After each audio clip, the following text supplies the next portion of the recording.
Wade, Lightheart, here we are on the KnowYourPhysio podcast. Welcome to the show. It's such an honor to have you, such an honor to have met you at the Biohacking Conference a year back. Welcome. Thank you for being Great to here be with here. us. Thanks for having me. Sweet. So why don't we start with why? Can you tell us a little bit about why you do what you do? We're on a mission to transform humanity, its possibilities, in order to experience what we call biologically optimized health by providing the elements that allows to the body to operate with all of the essential quantities and qualities in a perfect symphony that delivers what I call awesome health, biologically awesome, optimized health, if you want a more scientific term. And in order to do that, we have to go back on both Matt and I's historical aspects. So Matt and I grew up in small town Canada. He's the co-founder of the company. And we had unique experiences. We moved through a variety of different situations where we both ended up being professional personal trainers for the who's who in Vancouver, Canada, after careers in physiology, nutrition, high performance, him as a trainer and a UFC guy or a MMA guy. UFC wasn't really that prominent back then. And then myself as in the high performance bodybuilding. And one of the things that we both fell in love with was helping people overcome their current limitations. And when you do that, there's a transformation that happens within the psyche or the spirit of the individual, which is noticeable, remarkable, and palpable, and that they go from literally sick to superhuman. And we've been fascinated with that process.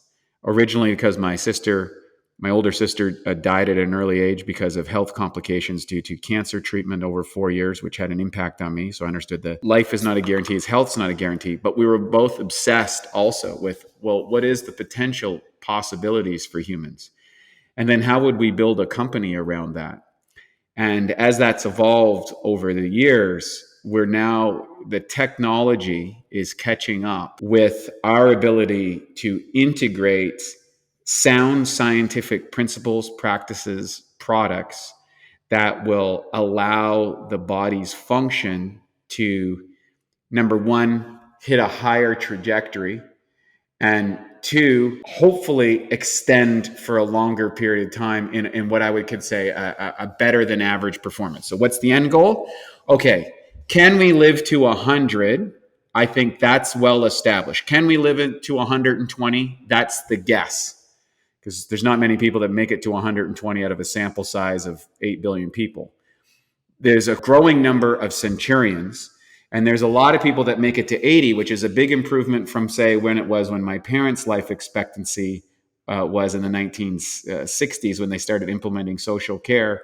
The average life expectancy was around 67, and now it's somewhere around 80. So we've extended the possibility of life to 80 as on an average, and there's going to be a standard deviation around that. But the question really is, because the disability adjusted life expectancy, according to Professor Oshansky in the New England Journal of Medicine, indicated that the disability adjusted life expectancy has increased. In other words, the dependency on life compromising medications, interactions, components is now, we've extended life, but that extension of life is relatively miserable for the people that are there. And our goal is to extend people's life, but making that life so awesome that you don't want to check out. And so can we be 80-year-olds still out on our surfboards? Can we be enjoying our great-grandchildren as much as we enjoyed our grandchildren or our children, because we have the vibrancy, the energy, and the vitality to do so? And I do think that that's possible, and we're committed to that goal,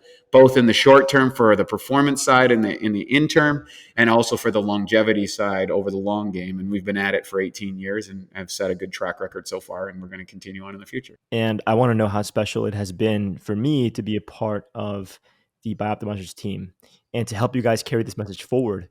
The way that I see it, and what you just described, if I can summarize it, is you are extending the lifespan through the quality of the present moment with quality nutrition, quality supplementation. It's not about extending lifespan for the sake of more moments. It's more about extending lifespan through the quality of that presence.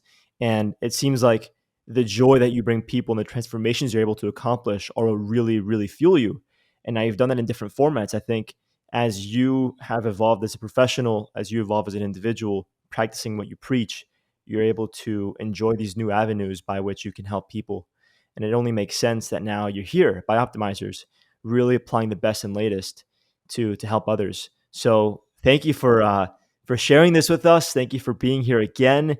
And thank you for having me as part of your team. It's such an honor and a pleasure. So I do want to focus this podcast. I want to focus on magnesium because of all the supplements, and I'll just start with a personal anecdote. Of all the supplements that I take, you open up my cabinet, I have hundreds of supplements. There are some that I'll take every day. There's some that I'll take once a week, maybe twice. Some that I'll take maybe once or twice a month. There's some that I probably haven't taken in a few years, but they're there anyway, just in case. Now, if I had to pick one supplement to take for the rest of my life every single day, it'd be Magnesium Breakthrough. Now, would you mind sharing with my audience why that's probably a good idea? Thank you. In order to understand the present, we have to understand the past. And we have to understand the past and the consequences of choices that we made then, which seemed like a good idea at the time, that led us to the present moment. And so rather than look at things through conspiracy type mindset, we can look through it as this seemed like the best idea at the time, and that solved one set of problems, but it gave rise to another set of problems. And anybody that's been in business or anybody that's engaged in sports, will discover that you solve one problem, but that brings forth the next level of problems. If we go back to World War II and you go, what does World War II have to do with why you love magnesium right now? It has everything to do with it. And you go, what are you talking about? Well, and people have to realize that in World War II, we went through preemptive to a big depression, a world war. And wars bring a rapid rise in technology out of the fear that you're going to lose and the resources that are marshaled in order to produce a result. That led to the rise of jet planes, video, television communications, mass transport, the nuclear bomb. So for the first time ever, we were subjected to the possibility that we could completely annihilate the population. And concordant after the war was over, there was a population explosion. Now, any population which sees itself as under threat will expand rapidly in order to increase its survival. This is unique across all evolutionary biological systems. Okay.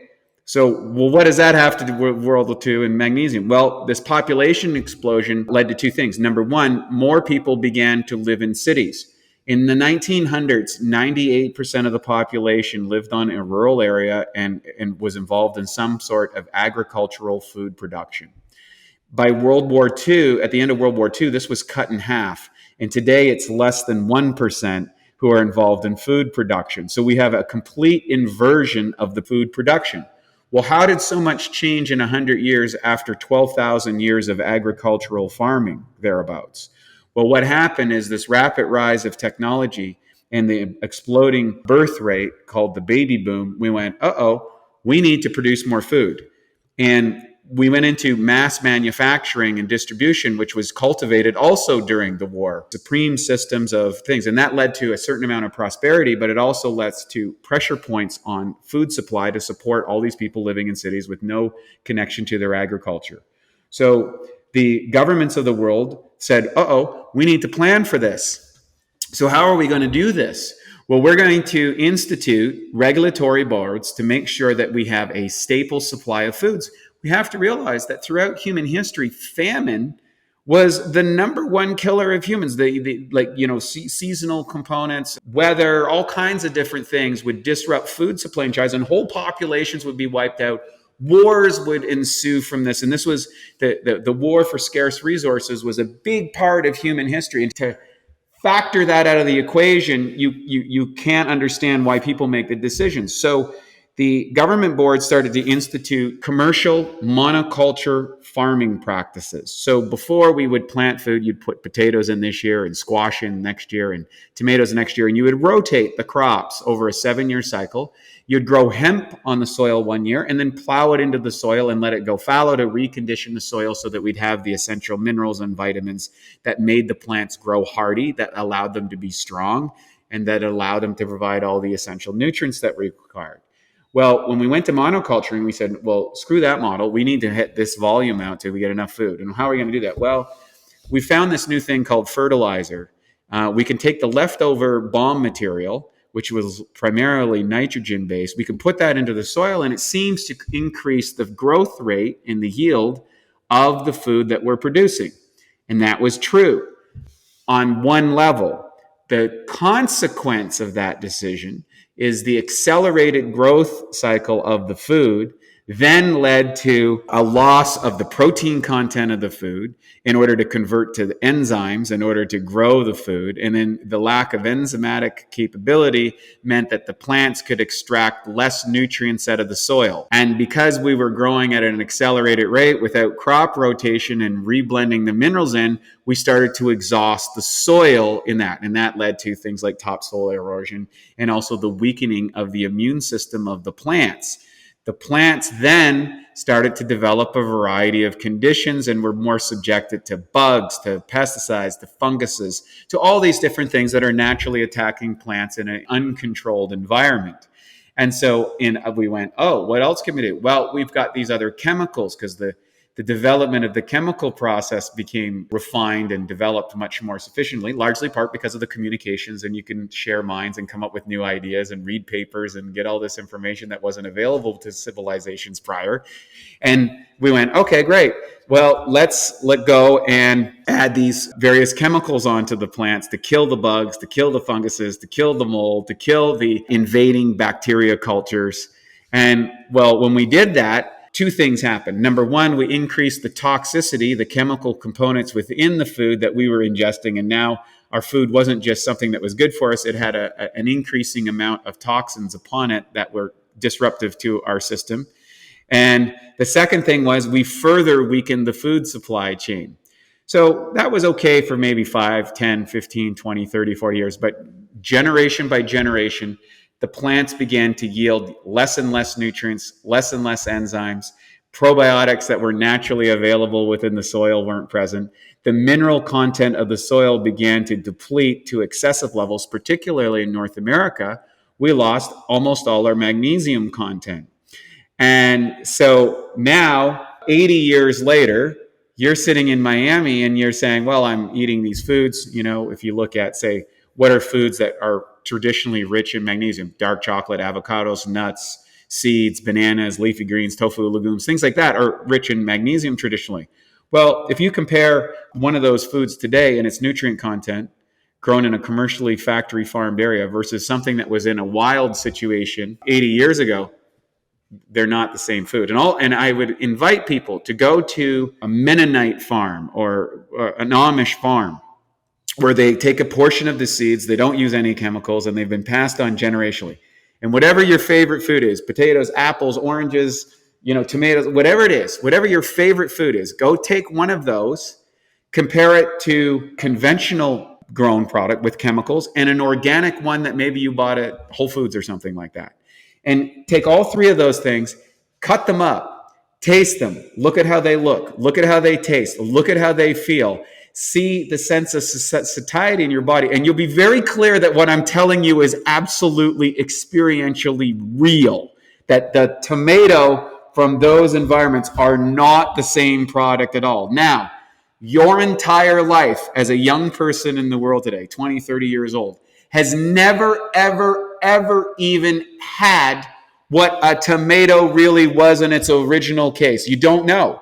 You don't know what it's like to have a chicken that was really free range and pecking on the ground. You don't know I would what it's probably be way more jacked if I was having real tomatoes and real chicken. Am I right? well.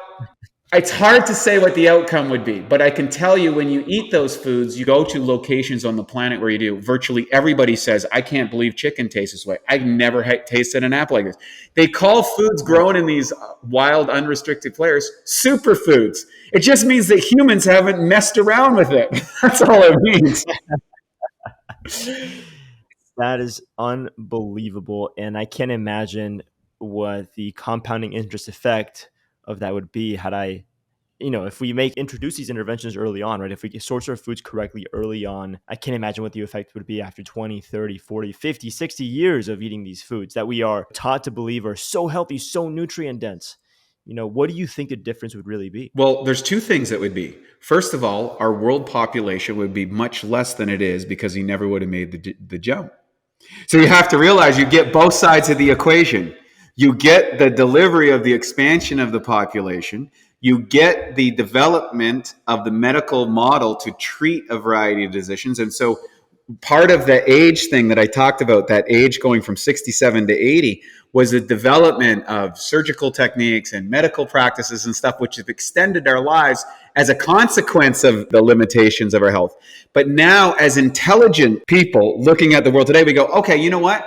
My only way around this situation right now is to be able to determine what elements are going to give me the most bang for my buck to live long and to live strong, and to also take advantage of, if you were in a car accident before, if you had a heart disease or you had a congenital genetic condition, it was curtains for you back then. Now it's not. But also, we can address issues that may have limited you now that won't limit you or extend your life. So you look at Tom Brady as a great example. He's 45 years old and had his third best offensive season in history at 45 years old in a position that almost no one makes it to 40. Okay? So he's extended his career 25% longer than the best people in the industry and stayed at a high level because he's practicing the biological optimization principles that we advocate in a healthy, high performance situation. And so for the average person in North America, they're excessively deficient in magnesium because it hasn't been in the soil for the last 80 years. It's been depleted for all the reasons. And there's another issue. When we added all of this rapid expansion of technological communication, blue light coming thing on the screens, Wi-Fi, cell phone, electrical lines, all of those things put an excessive stimulatory effect on our nervous system. Every time you have electricity, there's a magnetic component, and when there's a magnetic component, there's an electrical component. And one of the elements that gets used up more in the modern world is magnesium. So we have two pressure points that's occurring in the modern world. One, a deficiency in magnesium from the food that we're eating, and two, an increased need to make the neurological adaptations to a highly technologically advanced world. So the humans who adapt to these changes, so if you go to Darwinian theory, it's not the strongest. It's not the strongest survive. The ones who can best manage change. It's the most adaptable. So we're having this podcast today, and our listeners who are listening today are essentially the people who are the most adaptable because they're recognizing slippage in their own life or an area that wants to address in this idea or an idealized version of what's possible for a future. They're redefining what's possible for humans, whether longevity or performance-wise or aesthetics-wise or whatever that determinant is, that's saying, hey, if I follow this pathway, I'm not going to get that.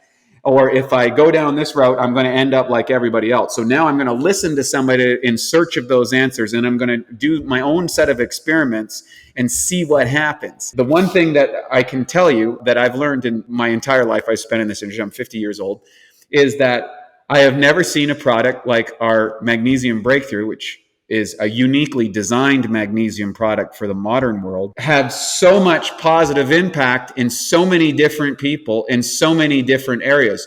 It's largely unexpected, to be frank. I had no idea that it could have that much impact to that much people, which has led me to the conclusions I'm sharing here today, because I had to understand why it's so impactful. Why is that? It didn't make sense to me until I started to understand how magnesium is integrated in the body, the different types of magnesium, the roles that magnesium plays, and how disruptive it is in your life if you don't have sufficient levels, especially in a modernly technologically advanced world. Okay, so let me ask you this. How come this isn't, and I don't mean to flirt with the borders of controversy here, but how come this isn't common knowledge?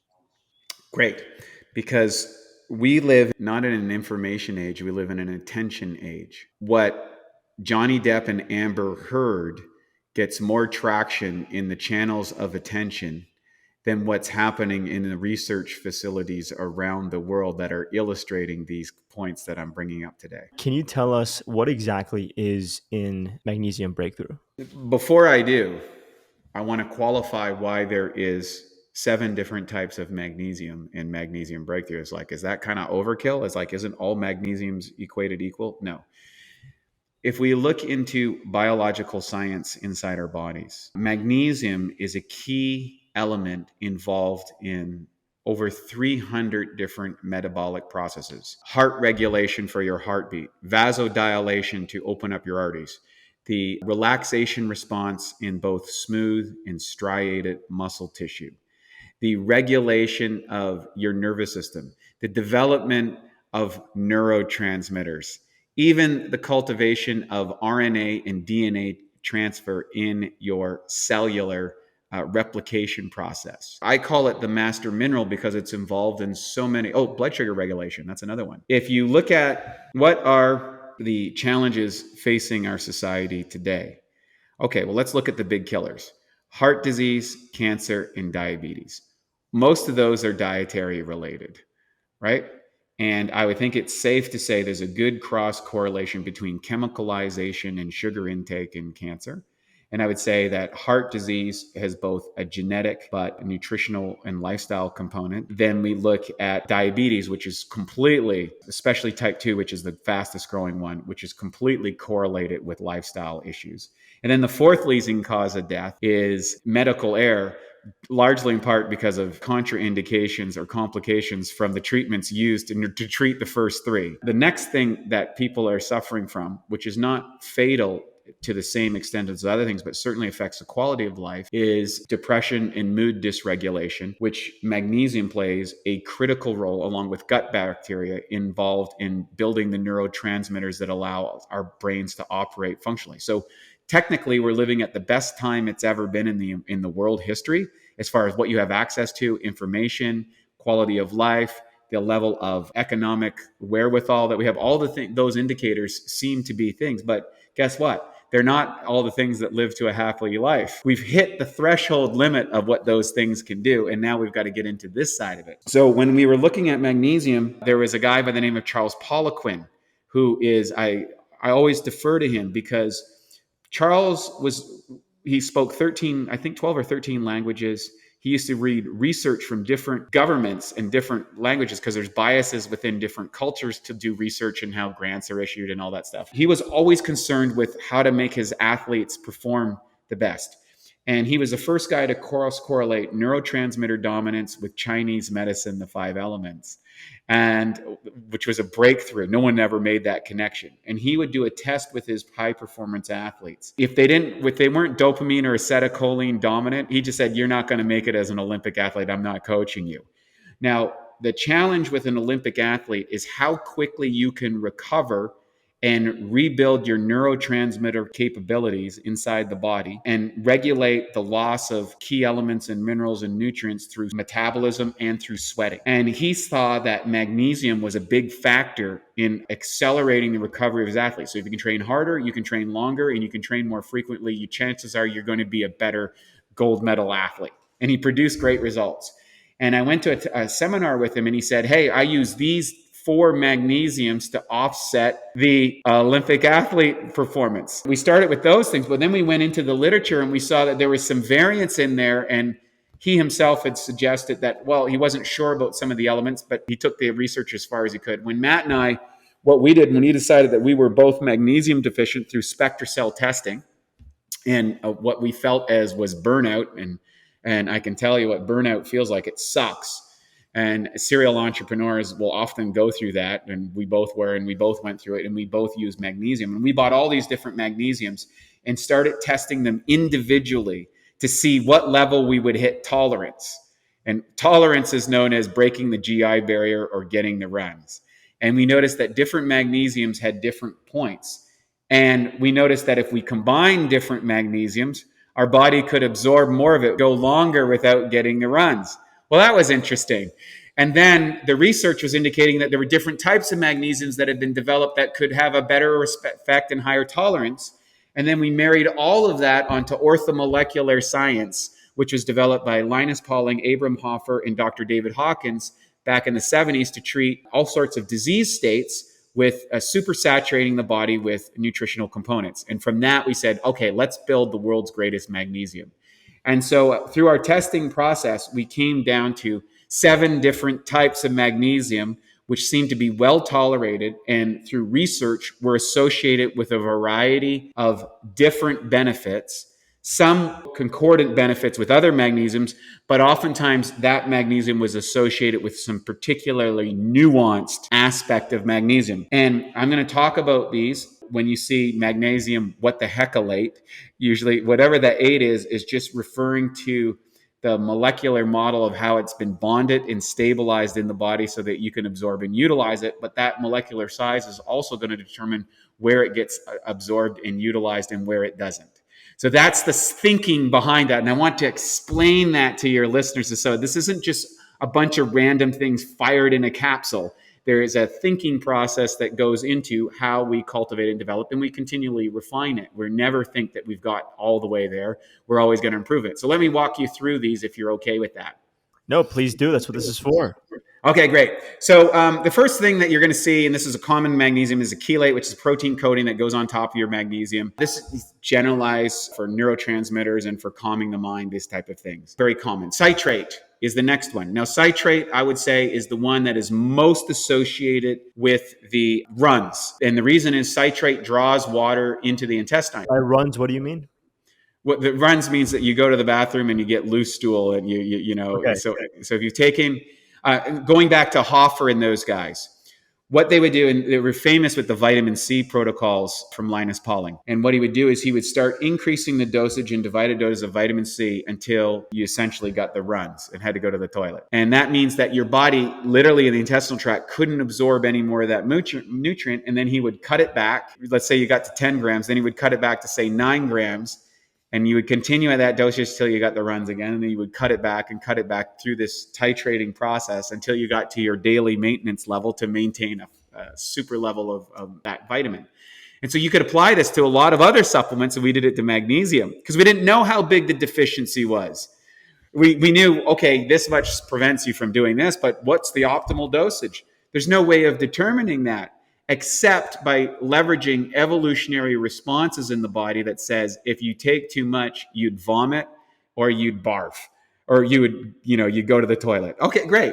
So we know that evolution is on our side that way as we overdose on it. Okay, great. So let's go down that route and break down, and I'll explain a much simpler and easier way for people to dose up on it. So citrate, again, this often used for laxative or acid indigestion. So a little bit of it's good. Too much is not that good. Magnesium bisglycinate.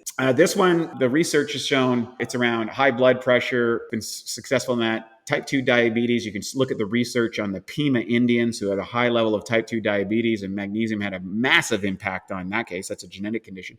Osteoporosis. Magnesium is the control element of the calcium magnesium. Calcium exists in a 2-to-1. If you have not enough magnesium, your body will start dumping calcium. So taking more calcium doesn't fix it. It can actually exacerbate an osteoporosis condition if you don't have enough magnesium. Migraine headaches, it's also associated with that, reducing that because of the vasodilation ability of it. And then the production of serotonin for feel-good neurochemicals as resulted inside the body. So that's great. Magnesium malate. Sorry, isn't it also used for sleep? I guess the calming effect that it has can be used. That's why people use it for sleep. Yeah, we're going to get to that in a moment. Cool. So we got magnesium malate. This is particularly critical in the enzymatic activity in the body. You have over 25,000 different enzymatic processes in the body, and particularly around energy production. Malate is very good in that because of the way it works. It also seems to have an impact on removing toxic metals like high levels of aluminum in the body. You can do SpectraCell test, or you can do a Great Plains test to check for high levels of metal toxicity. If you were near a farming outfit, a chemical plant, sometimes these can be disrupting RNA, DNA, and energy production inside the body, and you don't even know it. Then we get into magnesium taurate. That's been associated with cardiovascular health. Taurine, of course, is a nootropic compound. We have another company that deals with just nootropics. That's a lot of fun. But it seems to look at taurine, kind of a taurine mimicker in the brain. That's also why it's also as effective against migraines. And then Taurine, just so people understand, acts similar to GABA, which is gamma aminobutyric acid, which is a neurotransmitter that blocks the impulses between cells. That kind of down regulates. This is the calmness thing that often is associated with sleeping, that magnesium, especially if you're in a high stimulatory environment, a high frequency environment, cell phones, Wi-Fi in cities, things like that, a lot of blue light. There's also association with insulin sensitivity. And here's a big one, PMS. Turns out that magnesium can really help with menstrual pain, irritability, bloating, and some of the associative mood dysregulation happens. Well, then one of my favorites comes up is magnesium orotate. This is the one that's associated with orotate, seems to offset premature heartbeats and exercise capability. I have a theory. It's a theory. I want to be clear on that. It's not medical science. None of what I'm saying is science. I'm just grabbing information from papers. But there's a considerable amount of high performance athletes, particularly in endurance sports, that develop heart arrhythmias and have to discontinue their careers or whatever. I believe that it may be associated with a depletion of essential magnesium levels, that because magnesium helps regulate that heartbeat. It also reduces calcification I was about to inside say, heart tissue. yeah, I was about to say, because there's a lot of these athletes that are overtraining. As a result, you have this increased deposition of calcium in the artery, Yeah. calcification, and it's not a genetic predisposition or anything like that. It's like you're just simply overtraining. Yeah, it's like if you go to longevity expert Peter Attia, he suggests that if you're looking from a longevity perspective, cardiovascular output in the top 2.5 percentile is optimal for longevity.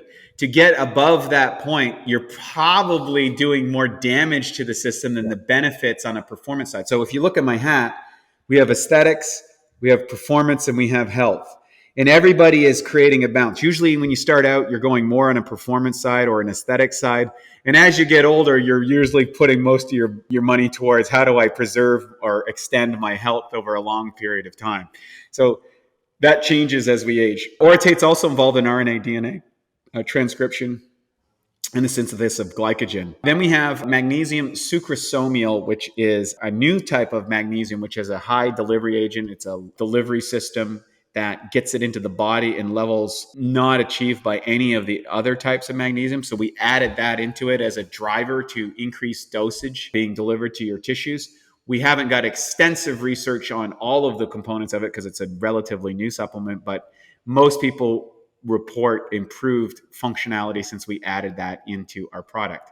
Now, when you're dealing with magnesium, there's also a couple issues that you have to deal with. How does it get delivered? And there's three elements that will improve the magnesium getting into the cells where you need it. Humic and fulvic acid, which are the elements that plants use to convert inorganic compounds into biological available nutrients. So going back to our story in the soil, right? If the plants have enough humic and fulvic acid, they're able to produce that. They're able to convert the magnesium present in the soil. But if the magnesium present in the soil, it doesn't matter. So we put humic and fulvic in this because it's been demonstrated to improve the deliverability of these agents, as well as B6 and as well as manganese. Those elements have been added as delivery agents. And one last piece before we get into questions, because I want to preempt of as many of them as I can, and that is, well, why? How come no one else came up with this many magnesiums? What were the challenges?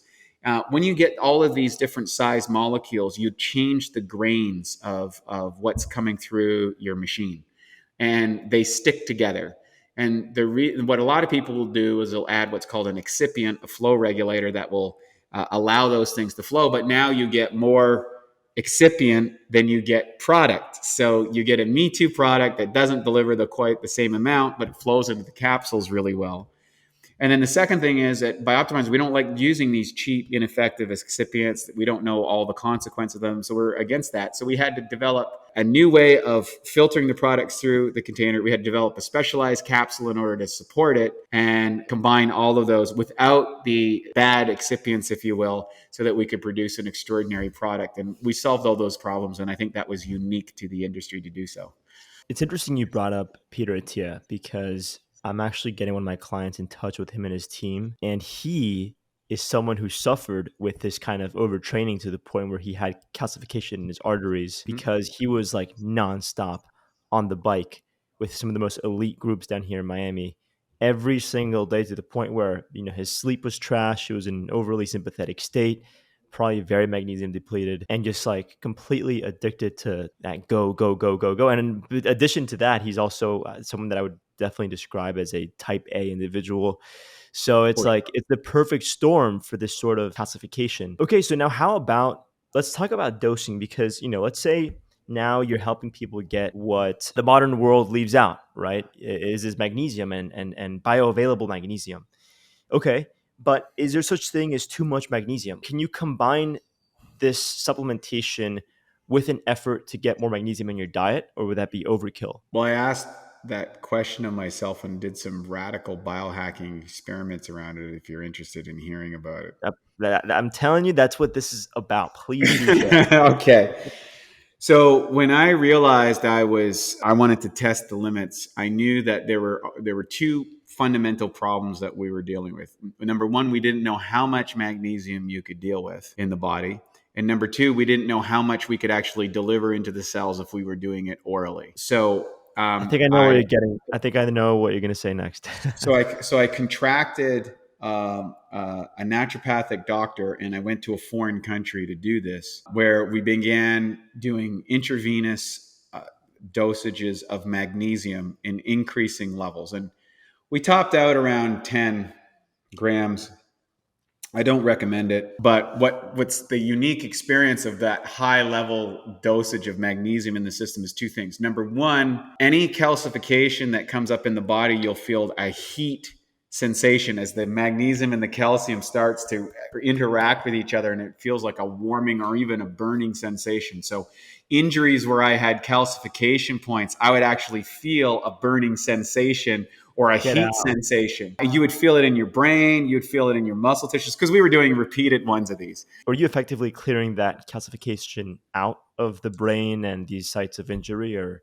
I believe so. That's my theory. I didn't have an MRI, or I couldn't tell if I was actually doing, but it certainly felt that way because I did notice increased levels of mobility, a reduction of stiffness in those areas which were present before. So I would suggest anecdotally that Wow. that's true. Maybe some research will come out sometime about that. Now, the problem is though, you can't take too much of magnesium because it can have a disruptive effect on your blood sugar. That's why you need to be under the guidance of a professional that understands it and can administer it and do so in a sophisticated manner. So I don't recommend this at home or try it at home. The other thing is though, you also get really chill and really relaxed, and your muscular function becomes a little bit difficult because magnesium is involved in the relaxation of the muscle tissue. And you need calcium to bind to Yeah. troponin to actually engage the muscle fiber, and Yeah. so you can reduce your strength output, your energy, etc. Yeah, so you're kind of like, oh man, I got to get off the bed and wander over to the bathroom, but it's like really difficult, and your muscles you're a little Gumby-ish.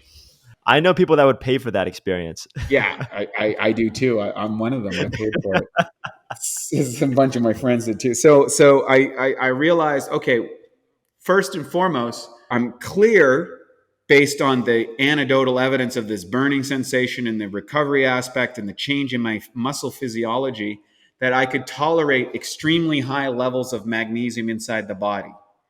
Okay, so the next question was, well, how can I make a convenient oral cap that I can get there in kind of a safe, systematic way over time, for the regular user without having to, be subjected to injections and the associated risks of that, or also, like there's a bunch of things that you don't want to be involved in on that sort of stuff. So I was like, okay, so that was so, but it proved that we could use higher doses of magnesium than might have been recommended by the RDA. So then the next level of experiment was, okay, literally following that orthomolecular procedure of dosing up. I call it the bucket theory of nutrition. And we have the bucket theory is actually a theory where I explain the entire process and I apply it to a lot of different vitamins, nutrients, minerals, and components inside the body, which is basically your life's we're burning in your life is like a hole in the bucket. Okay, that's the cost of your life. Now, if you're out drinking and drugging and partying, the hole in your bucket might be lighter. If you're at a high performance level, it might be higher. If you're 20, it might be higher than when you're 80.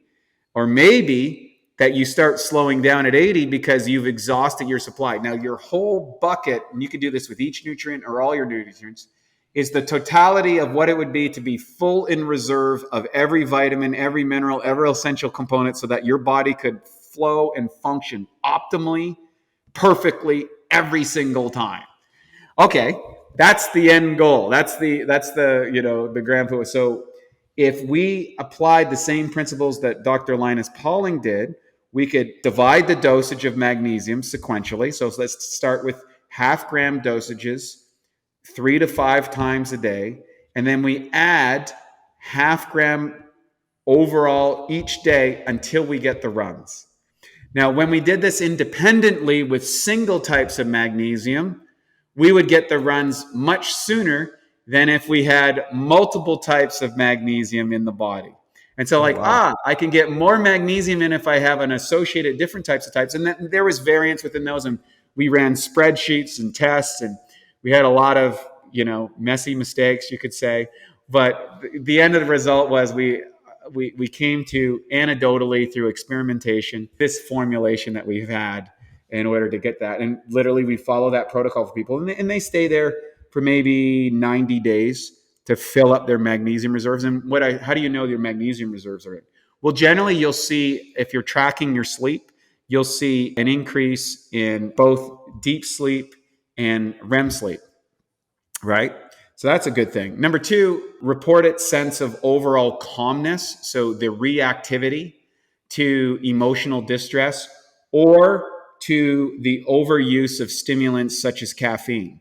So almost everyone's kind of been burnt out on caffeine, where you did too much or too much stimulants, too much neurotransmitters because you're doing, modafinil and Adderall or things like that for focus and attention. So all of those things seem to put a drain on magnesium, and magnesium in higher doses will offset that. The third tier of things is the removal of some of these things that people are reporting around the world, like, oh, suddenly my migraines went away. Suddenly I notice I don't have PMS syndrome anymore, or I notice that I have more energy when I wake up in the like. So all these like anecdotal things, or my blood sugar stability has improved by X amount on a glucose blood meter, and all I've changed is magnesium.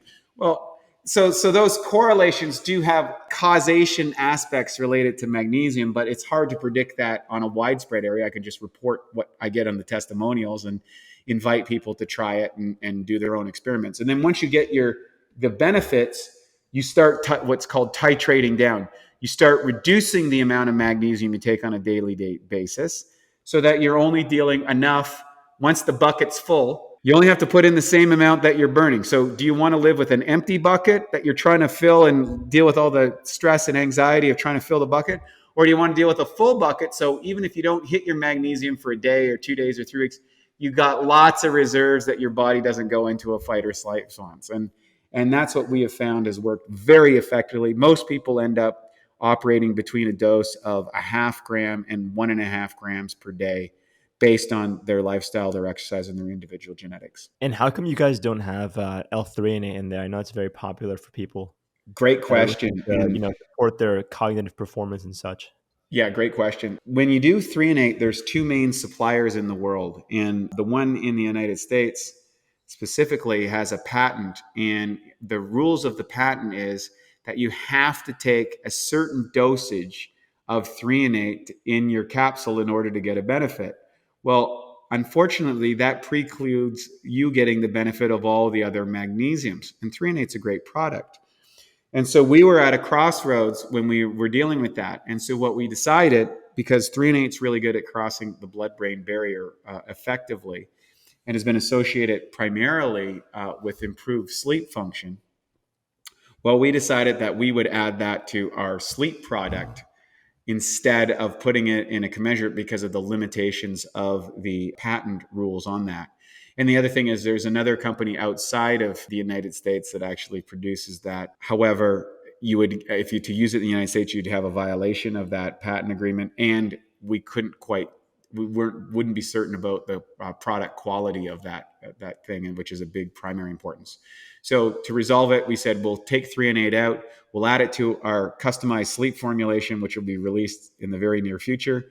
And we've covered both of our bases, that we get the most benefits and the least amount of problems. Lovely. And you mentioned earlier the gut microbiome and the link between magnesium and the gut microbiome. What can we do as far as a gut and digestion perspective that works synergistically with magnesium? Yeah, and I'm gonna throttle back the information I share right now because we have a we have a scientific team in Croatia, PhDs in microbiome. We have, I think, 13 people working, PhDs and master students, who are running a variety of experiments because, as many people know, we're a digestive health company. We're looking at ways to improve enzymatic formation, probiotic formulation, the interaction between that. And I will say this. What we do know is that there are key elements that you can add to probiotics. So different probiotics will respond to different types of food. So the type of prebiotic you use will be right for some probiotics and not for others. And so that's one element. Number two, vitamins, minerals, amino acids, all these different things are elements that could also be involved. I can't say specifically about magnesium because I'm under a NDA. Yeah, I can't release that information, but I will say that we anticipate over the coming year, we'll be releasing some more information about that from a scientific paper perspective, not as anecdotal stuff. But I'm super excited about what's happening in this area relative to Oh, well, probiotics. you're getting me excited. I mean, that's incredible. How about something like Cognibiotics? Yes. Can you tell us a little bit about that? And I'll just speak for just a second on behalf of my experience. I felt like my IQ went up by about 5 points when I started taking that religiously. Why is it the case? So 95% of the serotonin that you produce in the body is made in your gut. And the elements that are involved in that, magnesium is one of those elements, as well as some certain prebiotics and a few probiotic strains that operate best on a certain concordant of prebiotics. So we were able to ascertain what probiotics, what prebiotics, and what elements would go for it. So for people who are looking to improve their mood and cognitive function, we find that doing Cognibiotics with magnesium is an effective combination for feeling good feeling that serotonin provides. When you have sufficient amount of neurotransmitters, your cognitive capability, your connections between axon and dendrites fire more effectively, or fire at all, because if you have a depletion of neurochemicals, anybody that's gone out partying hard on a weekend with recreational drugs can tell you on Monday or Tuesday morning they're not operating at their scintillating best. We even developed a whole company called Newtopia, dealing with the various types of neurotransmitters and the precursors that led to improved cognitive function. And so that was our first early interventions on that from the digestive and the gut side. And then Utopia spawned out of that to accelerate all that process moving forward, which has been really fun and something that is irrefutable when you experience. You're like, okay, you know what? My brain's on today. Yeah, My verbal fluency, my cognitive recollection, my ability to concentrate, flow state, all of those are correlated with, number one, axon dendrite connections, which you can do from neurofeedback, and the availability of a wealth of neurotransmitters to facilitate those connections and transmissions that will allow you to perform at your best cognitively. And that's an area of we're super excited and continue to develop with Newtopia. absolutely. And I'll tell you that, the bulk of my work and efforts rely on my cognitive process and mental clarity. So I do everything I can to support that. Everything, like it doesn't matter how much money I have to spend or how much time or effort to read up and study something.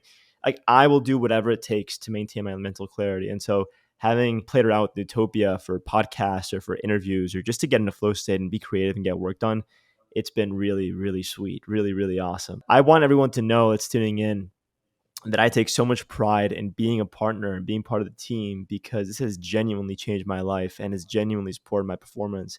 And I couldn't ask for a better sponsor on this podcast. So I think we're running really short on time. We're just a couple minutes left. Is there anything that you would like to conclude with before we head off? We know when Matt and I started the company, we said that we're going to make the best products that we can possibly do. We're going to be built on mission, not on margin. So we're always at the premium side. But the one thing that we pride ourselves in is that we love people like yourself who are doing the real work and doing the experiments on themselves and sharing that information and moving forward, whether that is an individual just consuming the product and telling their friends and their family, or whether it's someone that has a podcast like you that's reaching an extraordinary wide audience. So what we did to honor that is we literally provide what we call our 365-day guarantee. If anyone buys any of our products, tries it, and it doesn't deliver on what they thought it would, we just give them their money back. Hey, thanks for the experiment. Keep experimenting, keep growing, keep Yeah. advocating for other companies and try other things, because we need this group of people to keep moving forward. We respect that money, doesn't, we respect it's hard earned money, and we don't want, there's nothing more expensive than a product that doesn't work. But if our products do deliver, and I think for the most part they do, and that's why we have been around for 18 years, and that's why we have such a great track record, then we encourage you to tell people about it, share that with people, and we're delighted for that. So with that, I would say it's been an honor and a privilege to be able part of this company, part of this mission, and to continue move humanity forward step by step, piece by piece. Hey, thanks so much, Wade. What an honor. We'll talk very soon, my man.